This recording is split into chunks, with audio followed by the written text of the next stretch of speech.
Ano pa? Ano pa ang mga and it is the NCCA that Cultural mapping po, ma'am. yes. Okay, I'm glad you mentioned. Aside from the National Heritage Act of 2009, we recently amended that law to include cultural mapping all over the country. Zero. But I put funding in 2024 or 2025. 2024. The one in 2025 was used for part of our international program. 2025, because the FBM-GOH was deleted, we used the culture mapping for that. Yes. The 2024, I remember I put 30M, right? 25 po, ma'am. 25, naubos na yon. It's expiring by December. You should use it already. 2024 po yung ginamit po natin. So wala. So, wala in short, the funding for the newly enacted law of culture mapping, wala. zero. In 2020. And then again now, for NEP 2026, zero. Sure. So, Mr. Chair, this is how, sometimes, I'm not saying all the time, how our laws are ignored. We have a recently enacted law, the cultural mapping. Yes, But ma'am. it's zero budget. Did you present in your NEP? Baka naman hindi kayo nag-present We did. sa NEP nyo. Mayroon po, ma'am. Kaya po. We should have closer bago lang nga yun. We should have closer coordination with the executive, with the DBM. It's a newly enacted law. Maski ba token maglagay, hindi zero. Because pag zero, parang ini-ignore yung batas. Maski na 5M, 10M, pansinin naman may batas zero. What does it mean? So there must be a reason why it was deleted. It's either you did not propose it, We or did, perhaps ma'am. hindi nyo pinagtanggol na bagong batas ito. Bakit zero? Ma'am, actually po, ma'am, it's not only that had been funded. So like the Gawad Manilka ng Bayan, it's also mandated by RA 7355. Yeah. The National Artist Award. Sandali na. Si ang Gamaba, batas din yan. Yes po, ma'am. Okay. GAA 2025 meron? Wala din. Wala po. 2024 meron. I put in 2024. Yes. Yung lahat ng 2025 ko sa inyo, for some reason, tinanggal talaga sa BICAM. National Artist Award, the same po, ma'am. So, Gamaba, tell us the importance of funding the Gamaba, aside from the fact that it's based on a law. Is this the allowance for the Gamaba awardees? All the benefits po, ma'am. All the benefits. So, the programs, the Baba center. is very important to us kasi yan ang ating award-winning flagship from UNESCO. It's one of the major programs of UNESCO that is now being copied and emulated all over the world.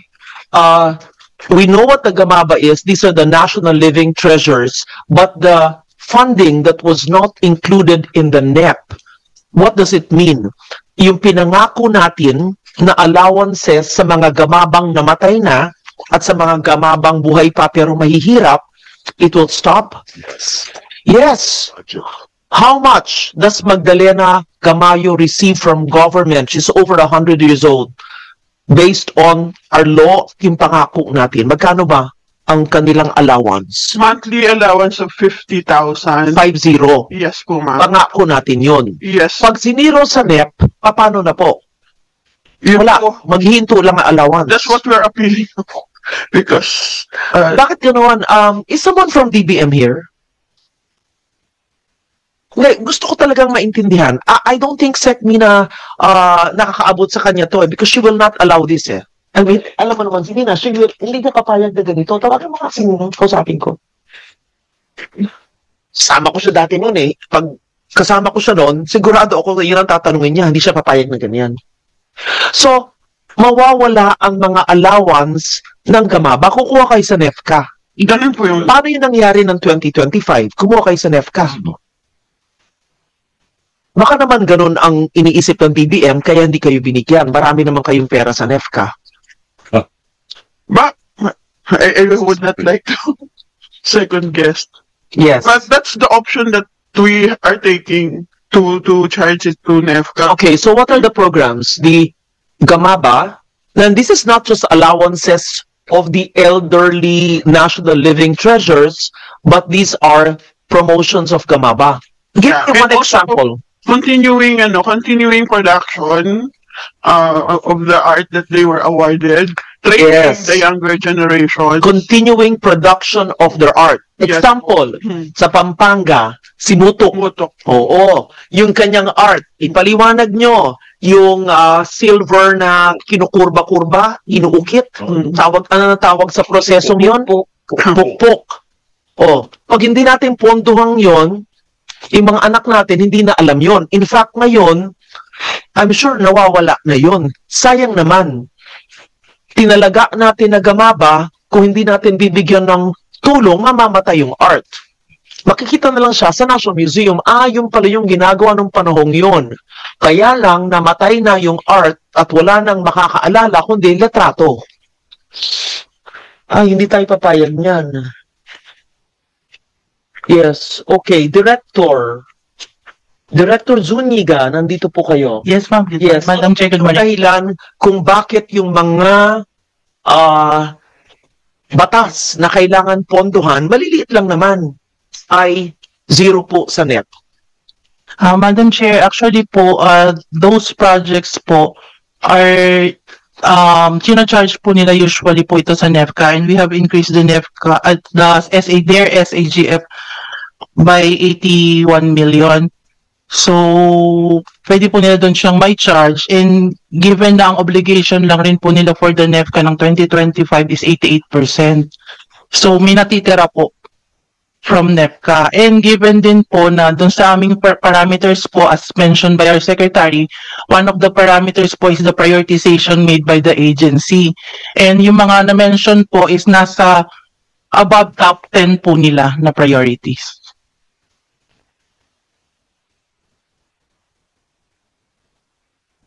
Naman pala, tinaasan nyo ng 86 million ang kanilang NEFCA. But what is the better way of housekeeping, of budgeting? You put it in the program or you put it in the NEFCA. If you put it in the NEFCA, it's there and you increased it, right? There's an increase in the NEP of the NEFCA, no? And you're saying those programs can be used using the NEFCA. Yes, Madam Chair. Did you know that, NCCA? Yes, ma'am, because that what we had been doing, because it had not been given funding under the GAA, but but we think that because there are laws that had been passed to indicated appropriations charged to the GAA, we thought that the way to go is because It's better, it's clearer if you put it based on the program, so that we know that it is not an unfunded law. Yes, So that po, ma'am. also the NCCA would know that this is to be used for this. May I know from DBM or from NCCA, what is the 86 million going to use for in your NEP? Or general lang? Ayan, meron kayong pagkukunan. Baka doon linagay nga ng DBM. So, let's just correct this in the next budget cycle. But for this, you can get your Gamaba, and what's the other one that was National artists. and your national artist from the 86 augmentation in your NEP. ma'am, there's an indication of where the additional will go. There is the seismic retrofitting of San Agustin Church in the amount of 20 million. Then rehabilitation of the Metropolitan Cathedral in Vigan in the amount of 33.44 million. May indication. Okay, so we do not accept the answer of our director from DBM. You said that the Gamaba and the national artists, and what was the first one I asked? Namsia. The Namsia. No, the Namsia is here. It's buti nga yung Namsia nakalinya eh. So they cannot use Mapping. the Cultural. culture mapping. We cannot use the NEFCA additional because it's earmarked for capital outlay for what was mentioned. Yes po, Madam Chair, the increase po pertains to specific items. However po, yung before yung increase po na 81 to 500 million, wala po siyang specific na pupuntahan pa. So, what we're saying lang rin po is that hindi naman po nila nauubos yung NEFCA. They have an obligation rate of 88%. So, around 60 million po yung hindi nila nagagamit. So, they can use it naman po. Given po yung law ng NEFCA, they can use it for that purpose naman po. There are restrictions in your utilization of NEFCA. You can use it for anything, namely cultural mapping, Kamaba, national artist. Because we hear DBM, of course, DBM will not give you because there's slow utilization of NEFCA. That means you must use it. I understand. To be fair. Ano ba dapat, up to what level kayo confident or comfortable sa NEFCA? Bakit hindi nyo ginagamit nga ang NEFCA? You're saying masyadong malaki ang NEFCA. Madam Chair, hindi naman po, pero based lang po ito dun sa obligation rate na re-record po nila on an annual basis po. The Chair, you can interject anytime. Oo. Yes. Can I ask, ma'am, how much is the total requirement for Gamaba? I understand this is part of RA 7755, tama ba? 7355 under Manlilikha ng Bayan Act. How much the total requirement annually? This proposal po, sir, that we have is really the trend. Hindi, magkano nga? 32 million po, So sir. we need 32 million every year. Opo, Yes. sir. Okay. Okay. And is there any projected increase for 2026? Or the same lang? Basically, same amount. The same lang. And then what's the, trying to understand, what's the formula for NEFCA? Diba? It's from PAGCOR and also from the tobacco. Hindi, not, sir. Ano ba yung So the NEFCA was given an initial of 100 million for 5 when years? it was created in 1992.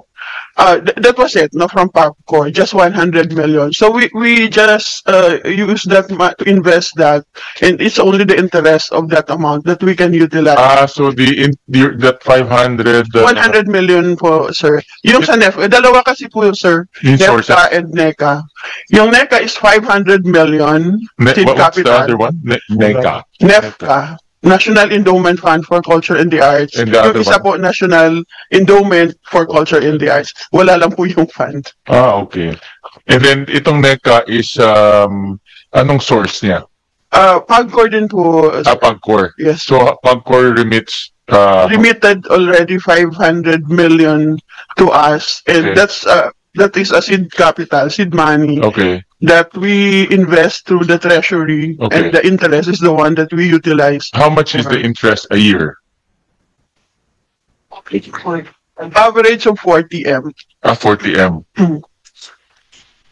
And then yung NEFCA 40 M, and then paano umabot ng 585? What's the breakdown of that? Annually, from the 10% of travel tax that we receive, it has a breakdown of 70% can be utilized for the projects, 20% for operations, and 10% goes back to the How much is the travel tax? By So the forecast is the projection that we have for 2025, 685. For 2026, 726. 726. Bakit hindi kompleto na bigay ng DBM? Diba 726 ang travel tax? Yes, po. But Sir, that's a projection. So we have not yet collected that. Okay. But for next year it's 585, diba? The total, Yes. Yes po, sir. which is lower than 726. Yes po. So how come it's lower? Bakit mababa ang projection DBM? Yes. Kasi, di ba, the projection is 726 eh. Tama? Merong projection, 7